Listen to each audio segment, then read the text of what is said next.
Gunfire echoes off wet concrete, shattering a quiet Tuesday afternoon in Boston. A woman who owes nothing to a criminal empire throws her fragile body over two terrified 5-year-old boys. She isn't family. She isn't a soldier. She is just a nanny who loved them more than her own life.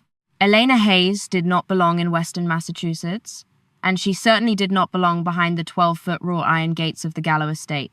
At 24, she was a pediatric nurse drowning under the suffocating weight of 6-figure medical debt. Her mother's prolonged battle with ovarian cancer at Mount Auburn Hospital had left Elena with nothing but a stack of final notices and an empty apartment in Somerville. She needed a lifeline. What she found was a classified advertisement routed through a high-end corporate law firm in the financial district, offering a salary that felt more like a typo than a reality. The job was simple on paper, a live-in governess for twin 5-year-old boys. The reality, as Elena quickly discovered upon arriving at the sprawling stone mansion, was entirely different. Alessandro Gallo was a ghost to the public, but a god in the Northeast underworld. Officially, he was the CEO of a logistics and shipping conglomerate that dominated the eastern seaboard.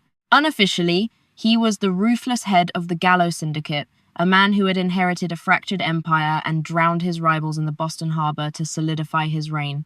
He was 32, brutally handsome in a sharp Brioni suit, with cold, obsidian eyes and a faint, jagged scar cutting along his rigid jawline. When he interviewed Elena in his cavernous, oak-paneled study, he barely looked at her.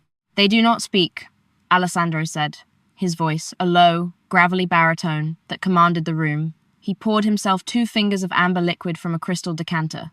"My sons, Leo and Matteo. Since their mother passed 2 years ago, they have spoken to no one. The previous nannies quit. They lacked patience. I do not tolerate failure, Miss Hayes.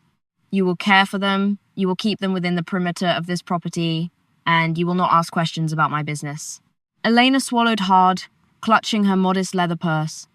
The air in the house was heavy, sterile, and suffocating. "I understand, Mr. Gallo. But, with respect, children need more than a perimeter. They need warmth." Alessandro finally looked at her. His gaze was piercing, dissecting her worn wool coat and sensible shoes. "They need to survive," he corrected coldly. "Warmth is a luxury. I am paying you to provide. Do not overstep." The first weeks were a trial of endurance. The twins were like little phantoms haunting the massive corridors.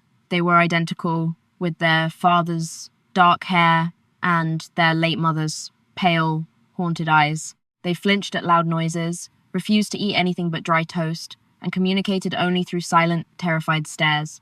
The house was guarded by men in dark suits with noticeable bulges under their jackets. The chief of security, Victor Romano, a hulking, cynical enforcer with a broken nose, warned Elena to keep her head down. "You're a civilian, sweetheart," Victor had muttered one afternoon as she tried to plant a small garden in the courtyard. "Don't get attached. The boss goes through staff like tissues." But Elena was not like the others. Where the previous caretakers saw broken, frightening children, Elena saw 2 grieving little boys desperate for an anchor. She stopped trying to force them to talk. Instead, she sat on the floor of their massive, toy-filled playroom for hours, silently building elaborate wooden block cities. She hummed soft, old Appalachian folk songs her mother used to sing. Slowly, the ice began to crack. It happened on a rainy Tuesday. Thunder rattled the reinforced glass of the mansion, sending Matteo into a violent panic attack. He curled under the grand piano in the parlor, hyperventilating. Elena didn't call for the guards. She slid under the piano with him, ignoring the dust on her dress, and wrapped her arms around his trembling frame, rocking him gently while Leo watched from the doorway, clutching a stuffed bear. "I've got you," she whispered, her voice steady and soft. "It's just the sky being noisy. You're safe here, I promise." For the first time in 2 years, Matteo buried his face in another human being's chest and sobbed. Leo slowly crawled under the piano to join them, pressing his back against Elena's side.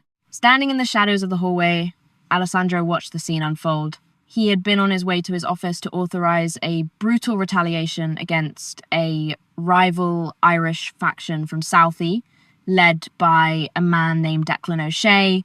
The violence of his world was a constant, deafening roar in his mind. Yet, looking at this unassuming, soft-spoken woman holding his broken sons, the roar quieted.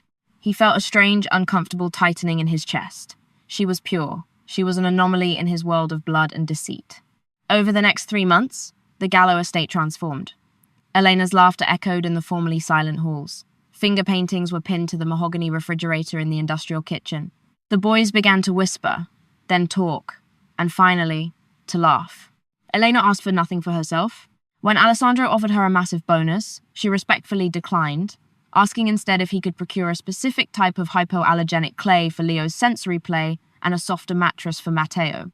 Alessandro found himself finding excuses to leave his study.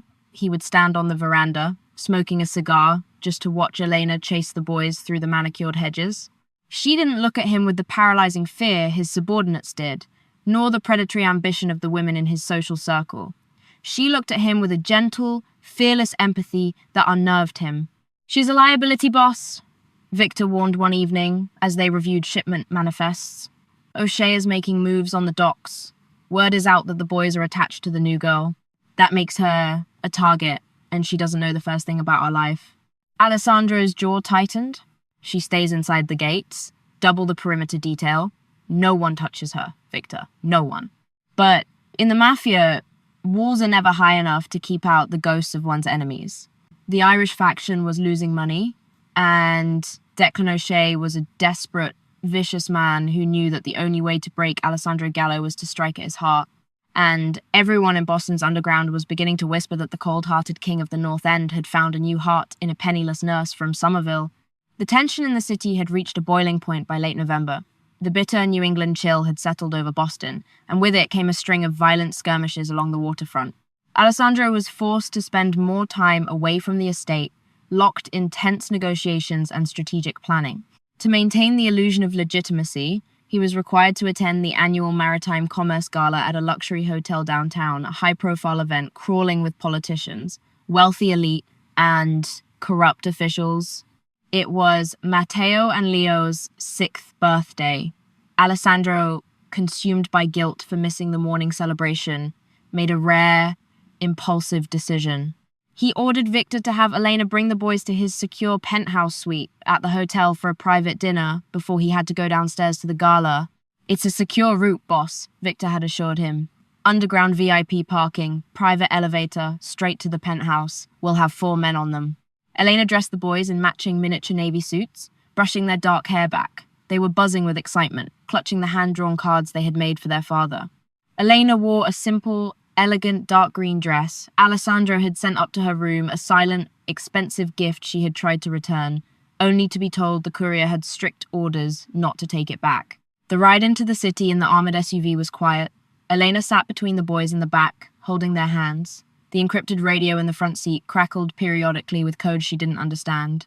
As the vehicle descended into the sprawling, concrete belly of the hotel's underground parking structure, a sudden, heavy sense of dread pooled in Elena's stomach. The harsh fluorescent lights flickered. It was too quiet. The SUV rolled to a stop near the VIP elevator bank. 2 of Gallo's suited guards stepped out of a trailing vehicle, their hands hovering near their lapels. "All right, Miss Hayes," the driver said, unlocking the heavy reinforced doors. "Nice and quick to the elevator." Elena unbuckled the boys, stepping out into the damp, gasoline-scented air of the garage. She had Leo by the left hand, Matteo by the right. They took 3 steps toward the steel doors of the elevator. Then the lights cut out. A deafening screech of tires echoed through the concrete cavern. 2 black, unmarked vans slammed to a halt, boxing in the Gallo security detail. Before Elena could even process the sudden darkness, the terrifying, rhythmic pop-pop-pop of suppressed automatic weapons shattered the silence. Muzzle flashes illuminated the garage in strobe-like bursts of yellow and white. Elena screamed as the guard closest to them was thrown backward, his chest erupting in a mist of crimson before he hit the pavement. The driver of their SUV shouted into his radio, drawing his weapon, but a hail of bullets tore through the windshield, silencing him instantly. "Elena!" Leo shrieked, his tiny hands gripping hers with terrifying strength. "Down! Get down!" Elena cried, acting on pure, blinding instinct. She yanked the boys backward, throwing them behind the heavy steel frame of a concrete support pillar. Footsteps. Heavy, rapid boots slapping against the concrete. They weren't just shooting blindly, they were advancing. Declan O'Shea's hitmen knew exactly who was in that garage. This wasn't a warning, it was an execution. "Where are the kids? Find the kids!" A rough voice barked over the echoes of the gunfire. Elena's heart hammered against her ribs like a trapped bird.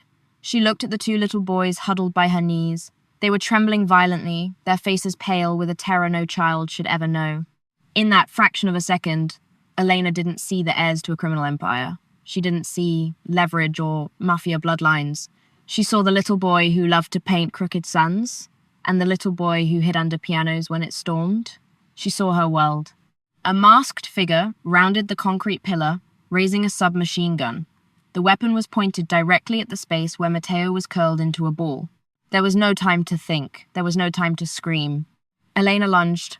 She threw her entire body forward, wrapping her arms around both boys and twisting her back toward the gunman, turning herself into a human shield just as the hitman pulled the trigger. The impact was unimaginable. It felt like being struck by lightning and a freight train simultaneously. The first bullet tore through her right shoulder, shattering the collarbone. The second caught her in the side, ripping through her ribs. The force of the hollow point rounds threw her violently against the concrete floor, but she kept her arms locked in a death grip around the twins, trapping them safely beneath her. Pain, hot and blinding, erupted through her nervous system. Her ears rang with a high-pitched whine, drowning out the continued gunfire. She tasted copper. She felt the boys screaming beneath her, thrashing in panic, but she refused to let go. "Stay down," she tried to say, but only a wet gasp escaped her lips. Her vision blurred, the edges of the garage fading into a dark, swimming grey. Above the ringing in her ears, the screech of tires returned, accompanied by the roaring engines of approaching vehicles. Alessandro's backup had arrived. The hitmen, realizing they had lost their window, scrambled back into their vans and sped away, leaving the garage thick with gun smoke and the metallic scent of copper. Minutes later, the VIP elevator doors burst open. Alessandro Gallo sprinted into the chaotic garage, his Brioni suit jacket discarded, an automatic pistol gripped tightly in his hand. His chest heaved as his dark eyes scanned the carnage. His men were down. The SUV was riddled with holes. "Leo! Matteo!" he roared, a sound of absolute primal terror that stripped away every ounce of his composed mob boss facade. "Boss, over here!" Victor yelled, dropping to his knees near a support pillar.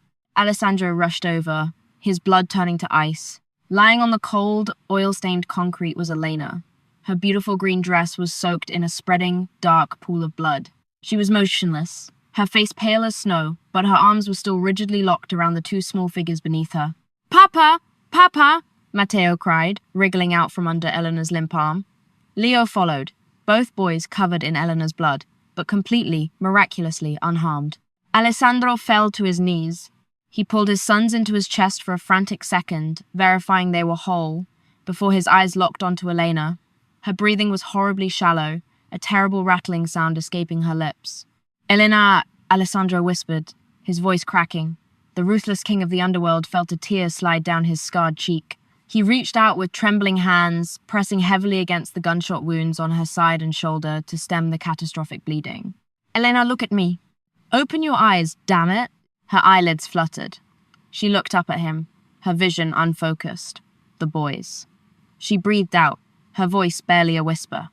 "Are they safe?" "They're safe," Alessandro choked out, pressing harder against her wounds, his hands slick with her sacrifice. "Because of you. You saved them." Elena managed a faint, bloody smile before her eyes rolled back and her body went completely limp in his arms. "Victor!" Alessandro screamed, lifting her broken body into his arms as if she weighed nothing. The realization slammed into him with the force of a physical blow. This pure, innocent woman who owed him nothing, who lived in a world of healing while he lived in a world of death, had just taken the bullets meant to destroy his soul. She wasn't just a nanny. She was an angel who had fallen into hell, and he had dragged her into the crossfire. "Get the car!" Alessandro roared, sprinting toward the exit with Elena bleeding out against his chest. "Call Dr. Pappas. Tell him to prep the underground clinic now. If she dies, I'll burn this entire city to the ground." The underground medical facility beneath Sterling Medical Supply in Chelsea was a ghost clinic. To the outside world, it was a distribution warehouse for hospital bed linens and generic pharmaceuticals. Below the concrete foundation lay a state-of-the-art trauma center, built by Alessandro Gallo for exactly this kind of nightmare. The doors burst open, and Alessandro sprinted through the sterile, blindingly white corridors, Elena's blood soaking through his ruined white dress shirt and seeping into his skin. "Pappas! Get out here now! Alessandro's voice was a terrifying roar that rattled the glass of the observation rooms. Dr. Aris Pappas, a disgraced former chief of trauma surgery at Massachusetts General Hospital, who now answered only to the Gallo Syndicate, burst from the scrub room. He took one look at the pale, limp woman in the boss's arms and immediately barked orders to a team of heavily compensated, discreet nurses. Trauma Bay 1, now! Get 2 large bore IVs in her, cross-match and pump, O negative, uncross-matched until we have a type, Dr. Pappas commanded, jogging alongside Alessandro. Boss, put her on the table and step back. Now, Alessandro laid Elena down on the steel operating table. Her beautiful green dress was a ruined, soaked mass of crimson. Her face was ashen, her lips tinged with a terrifying shade of blue. For a fraction of a second, Alessandro's hands hovered over her face, his fingers trembling, a foreign sensation for a man who had pulled triggers without a second thought. She took 2 hollow points, Alessandro said, his voice dropping to a deadly, gravelly whisper. One to the right shoulder, one in the side. If she dies on this table, Aris, I will make sure you never see the sun again. Save her. Pappas didn't flinch. He was used to the threats, though he had never seen the ice-cold syndicate leader look so fundamentally shattered.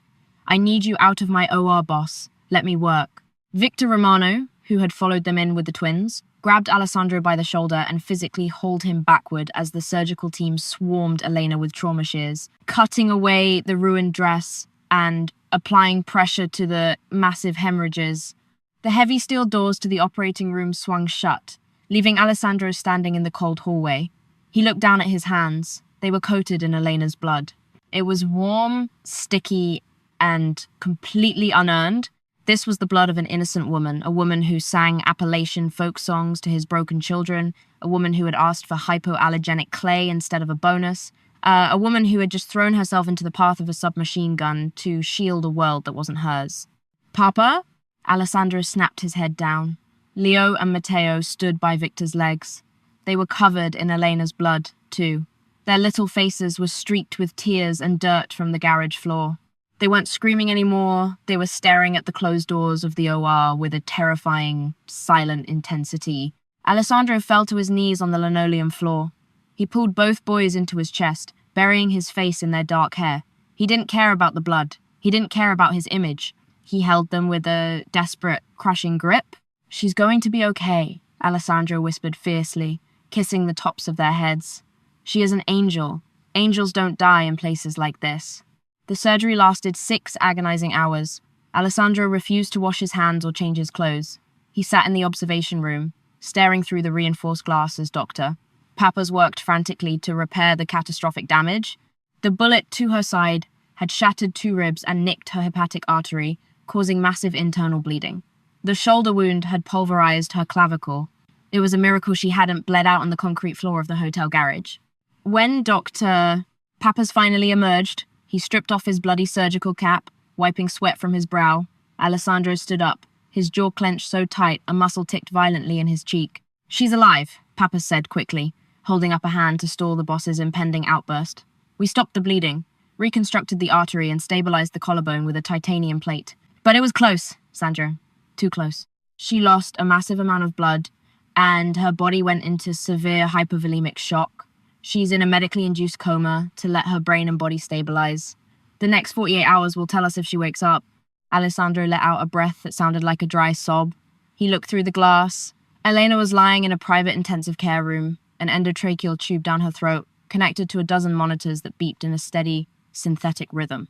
She looked so small, so incredibly fragile, amidst the machinery keeping her alive. Let me see her, Alessandro demanded. Only for a minute.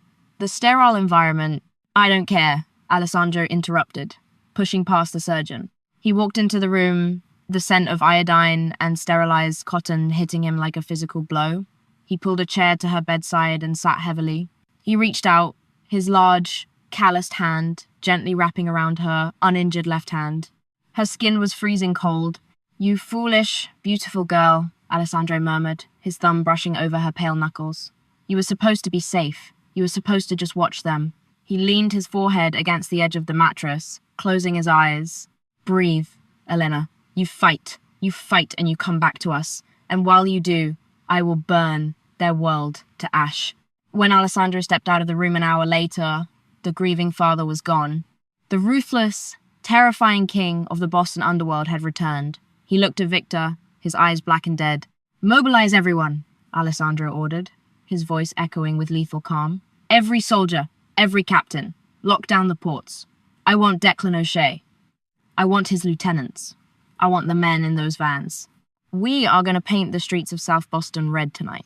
The retaliation was swift, methodical, and unimaginably violent. For 48 hours, while Elena Hayes hovered between life and death in a subterranean clinic, the Gallows Syndicate waged a total war on the Irish factions. It started at the Seaport District. 3 of O'Shea's importing warehouses, fronts for illegal arms distribution, were hit simultaneously.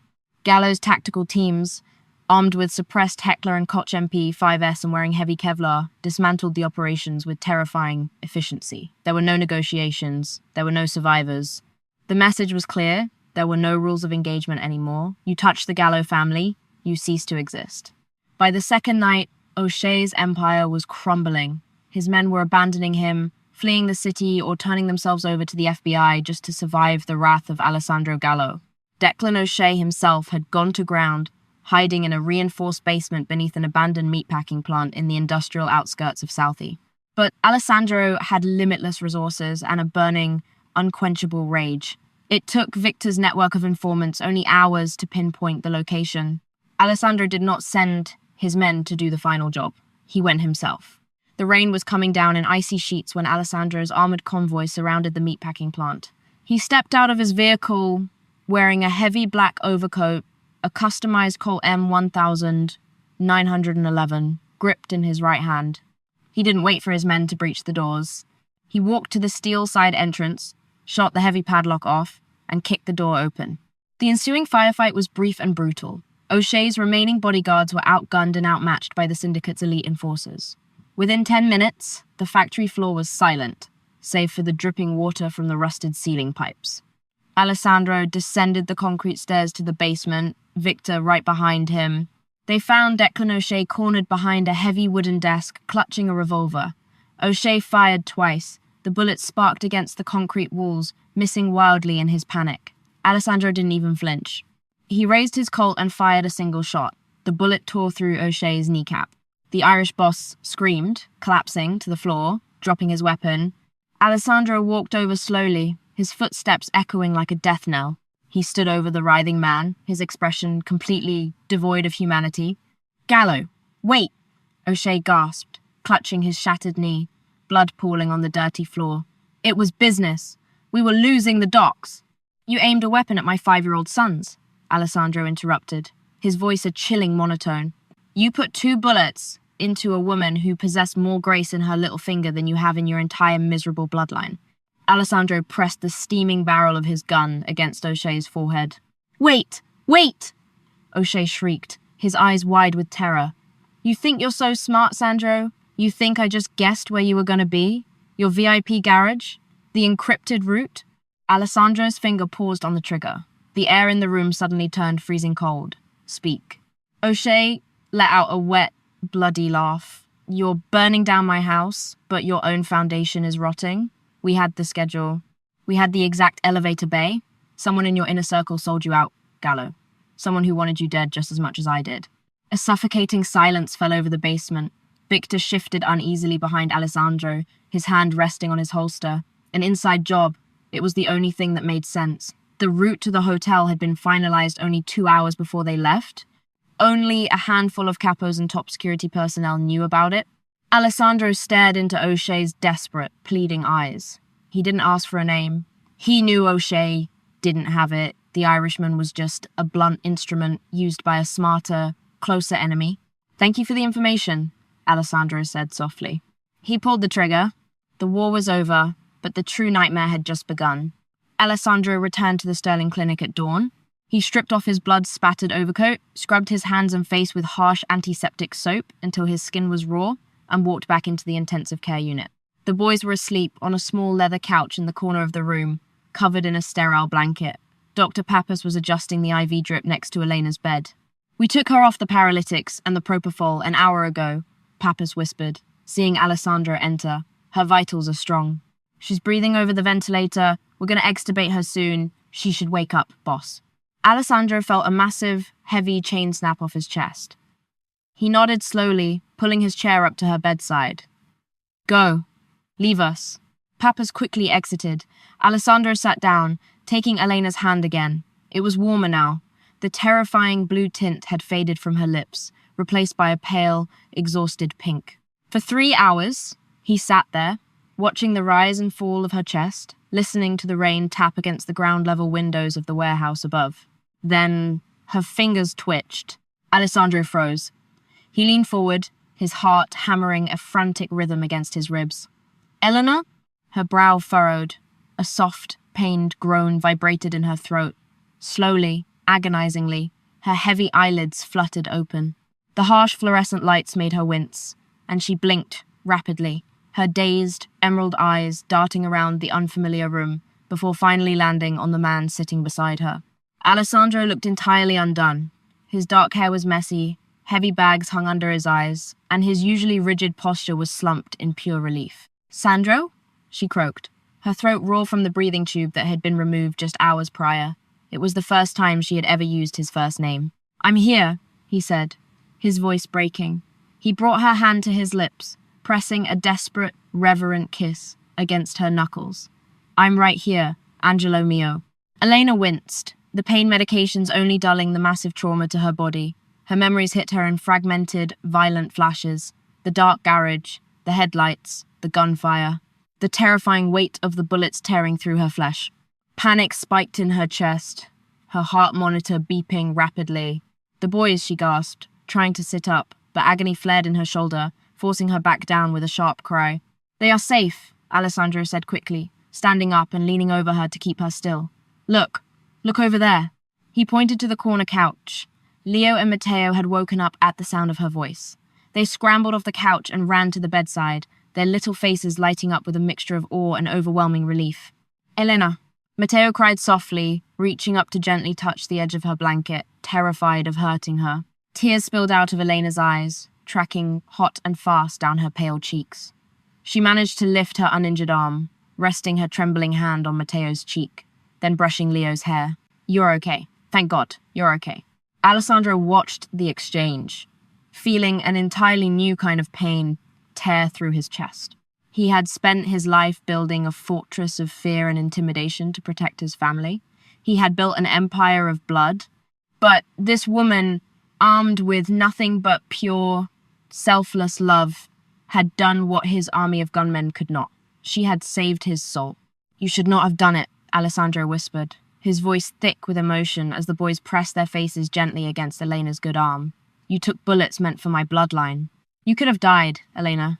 Elena looked up at him, her eyes completely clear of the fear that normally clouded the gazes of those who looked at the Mafia boss.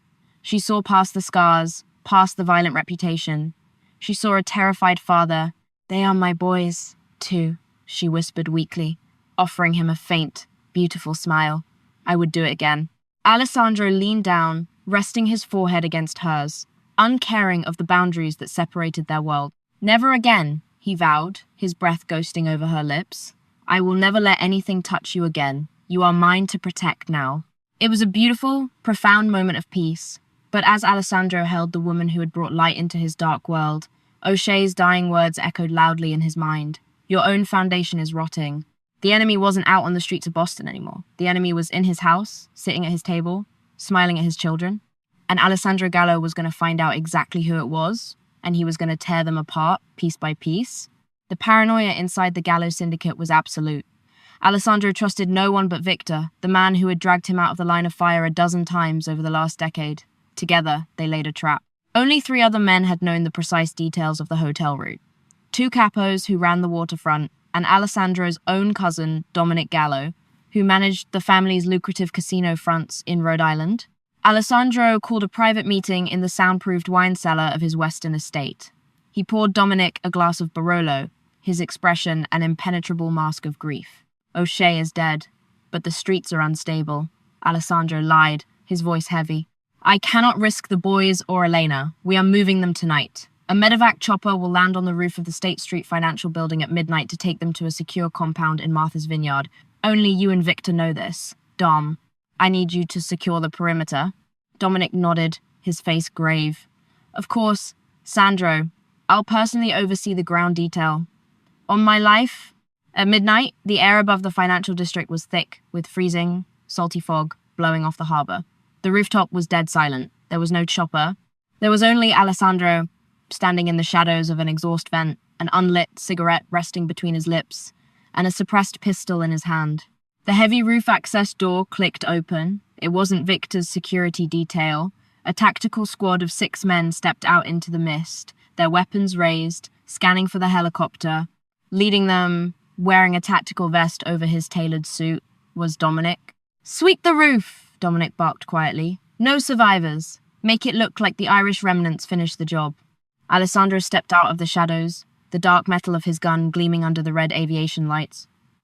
"You always were ambitious, Dom," he said, his voice slicing through the cold air like a razor. "But you were never very smart." Dominic froze, spinning around. From the stairwell, Victor and a dozen loyal enforcers flooded the roof, their laser sights painting Dominic's chest in a constellation of red dots. The traitor's men instantly dropped their weapons, recognizing a lost cause. "You're soft, Sandro!" Dominic spat, his hands raising slowly, desperation twisting his features. "You started a war over a nanny, a civilian. The Commission sees you bleeding resources for a woman who doesn't even belong in our world. You're weak? I had to protect the Empire." "You put my sons in front of a firing squad," Alessandro replied, his tone chillingly detached. He raised his weapon. "My empire is my family, and you are no longer part of it." A single, suppressed shot echoed across the rooftop, swallowed instantly by the roaring Boston wind. The rot was finally cut out. 6 weeks later, the brutal New England winter had finally surrendered to the soft, golden light of early spring. Elena sat in a plush armchair in the sunroom of the Weston estate, a cashmere blanket draped over her lap. Her right arm was still in a sling, and every breath still carried a dull ache in her ribs, but the color had returned to her cheeks. Outside the massive windows, Leo and Matteo were chasing a golden retriever puppy, a gift from Victor, across the manicured lawn. Alessandro stood in the doorway, watching her. He had systematically dismantled Dominic's loyalists and restructured his entire operation, isolating his legitimate businesses from the underworld to build an impenetrable wall around his home. He walked in, his footsteps silent on the Persian rug, and knelt beside Elena's chair. He gently took her uninjured hand, pressing a kiss to her palm. "They laugh now," he murmured, looking out at his sons. "Because of you." Elena smiled, her emerald eyes meeting his dark, intense gaze. "They just needed someone to stay." "And what about you, Elena?" Alessandro asked, his voice thick with a vulnerability he reserved only for her. He reached into his jacket pocket and pulled out a velvet box, flipping it open to reveal a flawless, square-cut diamond ring. "I have lived in the dark my entire life. You are the only light I have ever known. Marry me. Let me spend the rest of my days proving that I am worthy of the angel who saved my world." Tears welled in Elena's eyes. She didn't look at the ring. She looked at the man who had moved heaven and earth to keep her safe. She reached out, her trembling fingers tracing the faint scar on his jawline. "Yes," she whispered, leaning down to press her lips against his. "I'm staying, Sandro." From the ashes of a brutal underworld war, an unbreakable bond was forged. Elena Hayes stepped into the darkest shadows of Boston to heal 2 broken boys, only to mend the shattered heart of a ruthless king. Together, they built a fortress, not of fear, but of profound, unyielding love. She had taken a bullet for his bloodline, and in return, Alessandro gave her his soul.